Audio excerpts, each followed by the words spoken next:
मराठा समाजाला आरक्षण मिळालं मग आंदोलनाची गरज काय, असा सवाल मंत्री छगन भुजबळ यांनी मनोज जरांगे पाटलांना केलाय।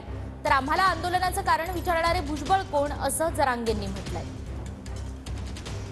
चव्हाणांच्या मुख्यमंत्री असताना, हे मुख्यमंत्री असताना, फडणवीस मुख्यमंत्री असताना त्यावेळेला सुद्धा मी पाठिंबा दिलेला आहे की मराठा समाजांना वेगळं आरक्षण द्या।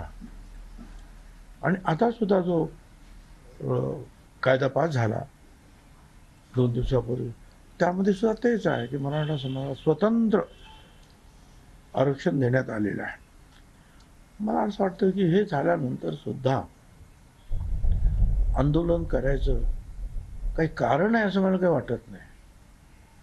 शांतता बिघडवायचं काही कारण आहे असं मला काही वाटत नाही। तो कोण विचारणार आम्हाला आंदोलनाचं कारण काय? तुला विचारलं का मी तू कशाला मराठ्यात आणि ओबीसीत वाद लावतो मग? तो कोण आम्हाला विचारणार? आंदोलन कशासाठी आम्ही करतो? आम्हाला अधिकार नाही का? दर दिवस आंदोलन करण्याचा अधिकार आम्हाला नाही असं आहे का? ह्या वर्षाला केल्यावर त्या वर्षालाच आंदोलन करायचं असं काही आहे का? दिवाळीसारखं ह्या दिवाळी त्या दिवाळीला दिवाळी करायची? आम्ही दर दिवस शांततेत रास्ता रोको करून दर दिवस सरकारला निवेदन देऊ शकतो। तो कोण रे सांगणार आम्हाला?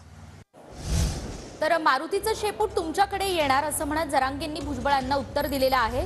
भुजबळ म्हणजे ओबीसी समाजाला डाग आहे असंही जरांगे म्हणतात। त्या मुख्यमंत्र्यांना उपमुख्यमंत्र्यांना सांगितलं हे संपणार नाही, हे मारुतीचं शेपूट आहे। एक झालं का एक झालं का एक झालं का एक तर आज ग्रस्ताला काही कळत नाही, कायद्याचं कळत नाही, काही नियमाचं कळत नाही, काही कळत नाही।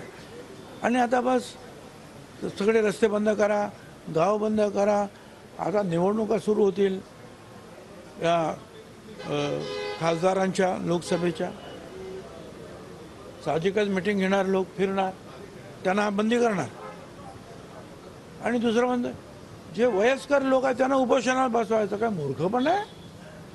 भुजबळ असं म्हणतात की मनोज जरांगे मारुतीचं शेपूट आहे, शांत बसणार नाही, ते वाढतच राहणार। तो याकडेच येणार आहे ती शेपूट। गोदडी घेऊन थांब नाही तो जैन कुंकड। हा शेपूट तो याकडेच येणार आहे म्हणा। सगळ्यात मोठी घाण डाग लागला यार ही ओबीसी बांधवाला, दलिंदर सगळ्या दुनियाचं। तुला गोळ्या संपल्या तो आहे माझी, याला गोळ्या द्या रे टायमाला। नाशिककरांनी तरी कमीत कमी याला गोळ्याचा खर्च उचलायचा।